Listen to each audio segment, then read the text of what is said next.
The smoke alarm in my brother's kitchen had been going off for 3 years straight every time someone made toast, and nobody ever replaced the battery. That's the kind of family we were. Nobody fixed anything. They just learned to ignore the noise. I was 26 when I found out my brother had been stealing from me for 8 months. Not borrowing. Not forgetting to pay me back. Stealing with a paper trail and a plan from someone who trusted him with everything. But before I tell you what my aunt found in that filing cabinet that changed everything, drop a comment and tell me where you're watching from. I want to see how far this story reaches. Let me back up. Our dad passed when I was 19 and my brother was 23. Pancreatic cancer, 3 months from diagnosis to funeral. We didn't have time to prepare. We barely had time to breathe. What he left behind wasn't much. A house in Columbus with a second mortgage, a truck that needed a new transmission, and a life insurance policy worth $180,000, split evenly between the two of us. $90,000 each. My dad had made that very clear in writing. He was meticulous about it, actually. He had a lawyer friend draw up a simple will on a Thursday afternoon 2 weeks before he died, like some part of him knew he needed to make it clean. I was in my sophomore year of nursing school when the money came through. I had student loans accumulating faster than I could track, a part-time job at a coffee shop that paid $11.50 an hour, and no real understanding of how to manage a sum of money I'd never seen before. My brother was the responsible one, everyone said. He'd already been working in finance for 2 years. He wore pressed shirts. He knew what a Roth IRA was. When he offered to help me set up an account and manage the inheritance until I got settled, it felt like exactly the kind of practical older sibling support that our dad would have wanted. I signed documents. I didn't read them closely enough. That's the part that keeps me up sometimes, not what he did, but what I let happen because I trusted him. For 2 years, everything seemed fine. I checked the account balance every few months, and the number looked roughly right. I didn't know what roughly right actually meant. I didn't know about management fees or what the interest should have been accruing. I was busy with clinical rotations and board prep. I assumed he was handling it. Then I got into a nurse practitioner program, a really good one. Case Western Reserve, starting that fall. The acceptance email arrived on a Tuesday morning when I was between shifts, and I stood in the hospital parking garage reading it 3 times before I believed it. It was everything I'd been working toward. The program was expensive. I knew I'd need to draw from the inheritance to cover the first year's tuition while I applied for additional loans. I called my brother that afternoon. I told him I needed $28,000 transferred to my checking account to cover tuition and moving costs. There was a pause on the line. Not a long one. But I know his pauses. He has a specific silence he uses when he's recalibrating, and I've known it since we were kids, arguing over the remote control. He said there had been some market volatility. He said the account had taken some losses. He said the balance right now was lower than expected, and he needed a few weeks to liquidate without taking a bigger hit. He used that word, liquidate, in a very confident tone, like the word itself would stop me from asking follow-up questions. I asked him to send me the account statements. He said he would. He didn't. I asked again a week later. He said he'd been busy and would get to it. I drove to Columbus the second weekend of October. I told him I was coming to help our aunt clean out the last of Dad's storage unit, which was true. What I didn't tell him was that I'd already called the financial institution where he said the account was held. I had tried to get account information as the named beneficiary. They had no record of an account under my name or social security number. They had never heard of my brother as an authorized manager of any account associated with me. There was no account.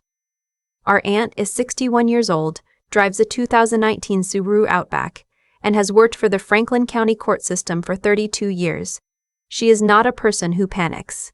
When I called her from the highway and told her what I'd found out, she was quiet for exactly 4 seconds.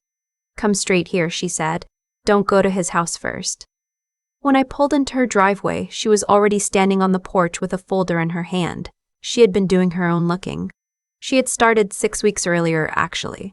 After a dinner where my brother made an offhand comment about a new car he was leasing, a BMW 5 Series, and then immediately changed the subject when she asked how work was going. She hadn't said anything to me because she didn't want to worry me without proof. She was a court system person. She believed in evidence. She had pulled his court records. There was a civil judgment from 8 months ago. A creditor he defaulted on. She had looked at property records and found that the condo he'd bought 2 years ago had a second lien on it. She had talked to a woman at our dad's church who mentioned that my brother had borrowed $4,000 from her last spring and never repaid it. She had pulled together a picture that I hadn't been willing to look at, because sometimes love is the thing that keeps you from seeing clearly. I sat at her kitchen table and read through everything. The smoke alarm at her house worked fine. It was very quiet. We drove to his place together. I let my aunt drive because my hands were not steady. My brother lived in a condo in the Short North, nice building, lobby with a doorman, the kind of place that photographs well. He buzzed us up. He was in the middle of making dinner, something with garlic and onion, and the apartment smelled warm and domestic in a way that made my stomach turn. He looked at my aunt's face and then at mine. And then he did that recalibrating pause again. But this time it lasted longer. "I've been trying to figure out how to talk to you," he said. He gestured toward the couch like we were here for a casual visit. "Sit down." My aunt did not sit down. "Where is her money?" she said. Not a question. Flat, the way a closing argument sounds. He started with the market volatility explanation again. She let him finish. Then she put the folder on his kitchen counter and opened it. And she started laying out documents one at a time like she had all evening.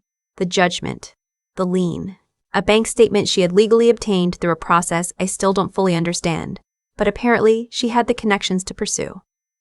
On that bank statement, highlighted in yellow, were wire transfers. 8 of them spread across 14 months, totaling $74,000, all from an account he had opened using documentation I had signed without reading closely enough. $74,000. My brother looked at the bank statement for a long time. He didn't deny it. I think that was the part that broke something in me permanently. He looked at that number and then he looked at me and he didn't even try to lie. "I was going to pay it back," he said. "The investment I put it in was supposed to return enough to replace it and then some. I was trying to grow it for you." "What investment?" my aunt said. He told us. It was a private real estate venture that a friend of a colleague had pitched him on. It had collapsed. He had known for 4 months that it was gone and had said nothing to me because he was figuring out a plan. I found my voice somewhere. It surprised me. "I got into Case Western," I said. "I called you to tell you I needed tuition money, and you sat on the phone and told me there had been market volatility." He opened his mouth. "I deferred my enrollment," I said. "I called them the same week and told them I was having a financial emergency and asked if I could defer. I gave up my spot for a year because of what you told me, because I trusted you." I had not planned to say that out loud. I had not fully said it to myself. Sitting in his kitchen with the smell of garlic in the air, and my aunt standing very still next to me, I understood for the first time that this wasn't just about the money. He hadn't just taken $74,000. He had taken the version of this year where I started the program I'd worked toward for 4 years. He had taken it and he hadn't said a word. My aunt was already on her phone. She called a man named, she called a contact she had from the court system, a prosecutor she knew professionally. It was 7:14 in the evening. The man answered. She stepped into the hallway and spoke for about 3 minutes. When she came back in, she looked at my brother. "I want you to understand what is about to happen," she said. She was not unkind. She was very precise. "What you did constitutes wire fraud and breach of fiduciary duty. Those are federal and civil charges. My contact has already agreed to take a look at what we have, which is substantial. You have one option that affects how this proceeds, and it involves being completely cooperative starting right now." My brother sat down on the arm of his couch. He looked like someone had removed a structural piece from inside him. "I don't have the money," he said. "It's gone." "The money from the investment, yes," my aunt said. "But you have a car. You have equity in this condo, even with the lien. You have a salary, and you have a choice about whether this becomes a criminal matter or a civil one that you pay back over time with a court-enforced agreement." She paused. "Your sister is going to make that choice based on what you do in the next 15 minutes. I watched my brother, who had taught me how to ride a bike, who used to sneak me snacks after our bedtime when we were kids, who gave a speech at our dad's funeral that made everyone in the room cry, sit on the arm of his couch and calculate, visibly, what cooperation was worth to him. He cooperated. He signed a notarized repayment agreement that my aunt produced from her folder. She had brought it already because she was that kind of person. That night, he disclosed every account. He authorized a lien on the condo. He called his bank from his kitchen table and added my aunt as an authorized oversight contact on his accounts for the duration of repayment. The BMW lease was terminated 2 weeks later, and the buyout was applied to the debt. He did not cry. He did not apologize the way you apologize when you mean it. He apologized the way people do when they're managing consequences, which is a different thing entirely. I drove home that night alone. My aunt had offered to follow me, but I said no. I needed the 2 hours on the highway to just be by myself in the dark with the radio off. Here is what I kept thinking about. Somewhere around Zanesville, my brother had known about Case Western. He had been at the dinner table the Thanksgiving before when I talked about applying. He knew what that program meant to me.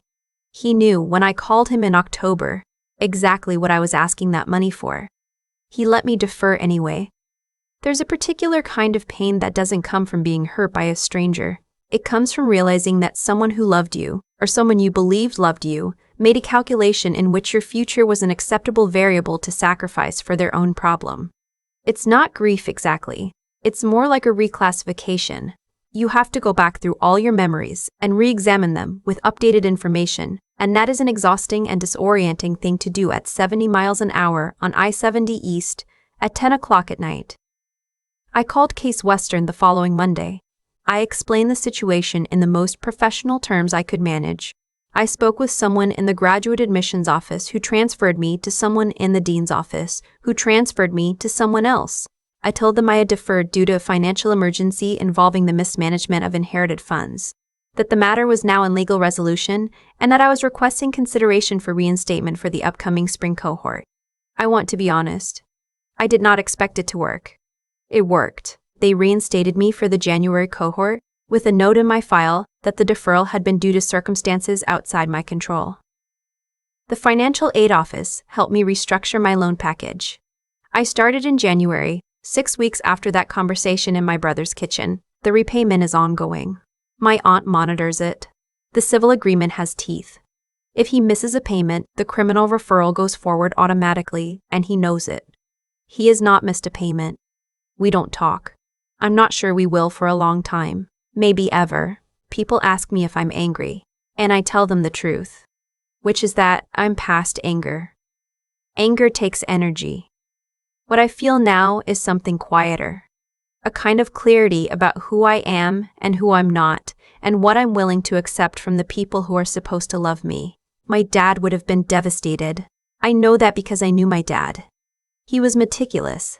He sat in a lawyer's office 2 weeks before he died to make sure his daughter, was protected. He did everything right. I keep that. I hold on to that. I'm finishing my second semester now. I got a 94 on my pharmacology exam last week. The smoke alarm in my apartment has fresh batteries. I know because I put them in myself. People talk about betrayal like it's a single moment. Like there's a before and an after, a clean line you can point to. What I've learned is that it's more like a slow leak, something draining quietly in the background while you're too busy living your life to notice the level dropping. My brother didn't make one bad decision. He made dozens of them. Over 14 months, each one requiring him to look at what he was doing and choose to keep going. He had to transfer the money.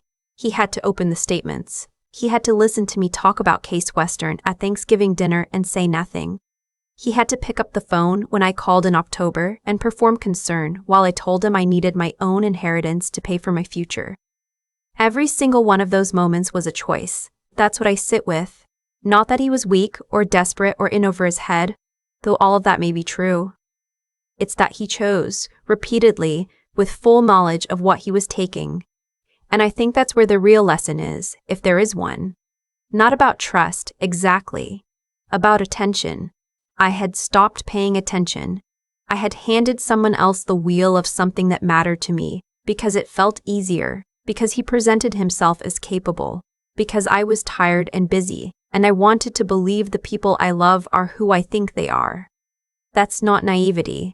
That's human. But it cost me, and I won't make the same mistake twice.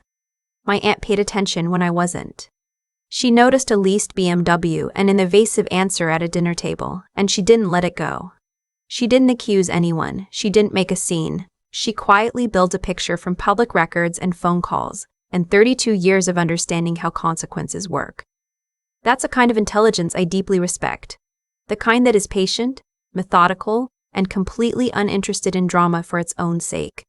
She wanted the truth. She went and found it.